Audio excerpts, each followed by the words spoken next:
ಹೆಸರು ಧನ್ಯಶ್ರೀ ಅಂತ. ಯಾವಾಗಿಂದ ಬರ್ತಾ ಇದ್ದೀರಾ ಮೇಡಮ್? ನಾನು ಫೆಬ್ರವರಿಯಿಂದ ಬರ್ತಾ ಇರೋದು. ಓಕೆ.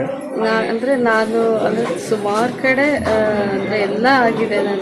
ನಾನೊಂದು ಕೆಲಸಕ್ಕೋಸ್ಕರ ಇದು ಮಾಡ್ತಿರೋದು. ನನ್ನೊಂದು ಕೆಲಸ ಆಗಬೇಕಾಗಿದೆ, ನನ್ನೊಂದು ಕಾರ್ಯ. ಅದು ಸುಮಾರು ಕಡೆ ಹೋದೆ. ಲಾಸ್ಟಿಗೆ ರಾಯರು ಇಲ್ಲಿ ಕರ್ಕೊಂಡ್ಬಂದರು ಅನ್ಸುತ್ತೆ ನನಗೆ. ಆ್ಯಕ್ಚುಲಿ 50 ಕಿಲೋಮೀಟ್ರಿಂದ ಬರ್ತಾ ಇರೋದು. ನಾನು ಆನೇಕಲ್ನಲ್ಲಿ.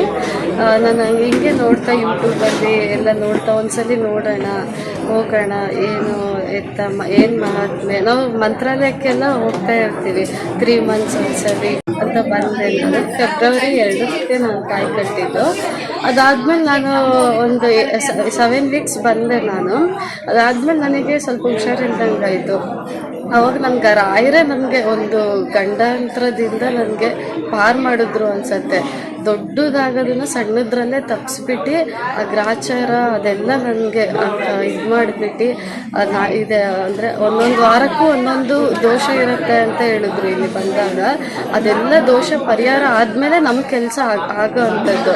ಅದನ್ನು ನನಗೊಂದು ದೊಡ್ಡ ಇದು ಆಗೋದನ್ನು ಸಣ್ಣದ್ರಲ್ಲೇ ಆ ದೋಷನ ನಾಶ ಮಾಡಿಬಿಟ್ಟು ಪರಿಹಾರ ಮಾಡಿಸ್ಬಿಟ್ಟು ಒಂದು ಸಣ್ಣ ಇದರಲ್ಲೇ ತಿರ್ಗಾ ಮತ್ತೆ ರಾಯರು ನನಗೆ ಅದನ್ನು ಪೂರ್ಣ ಮಾಡೋ ಥರ ಮತ್ತೆ ಅವಕಾಶ ಮಾಡಿಕೊಟ್ಟಿದ್ದಾರೆ. ಕಂಟಿನ್ಯೂ ಮಾಡೋ ಥರ ನನಗೆ ಮತ್ತೆ ಅವಕಾಶ ಮಾಡಿಕೊಟ್ಟಿದ್ದಾರೆ. ಇಲ್ಲಿ ಬಂದರೆ ಒಂಥರ ಮನಸ್ಸಿಗೆ ಏನೋ ಒಂದು ಸಮಾಧಾನ.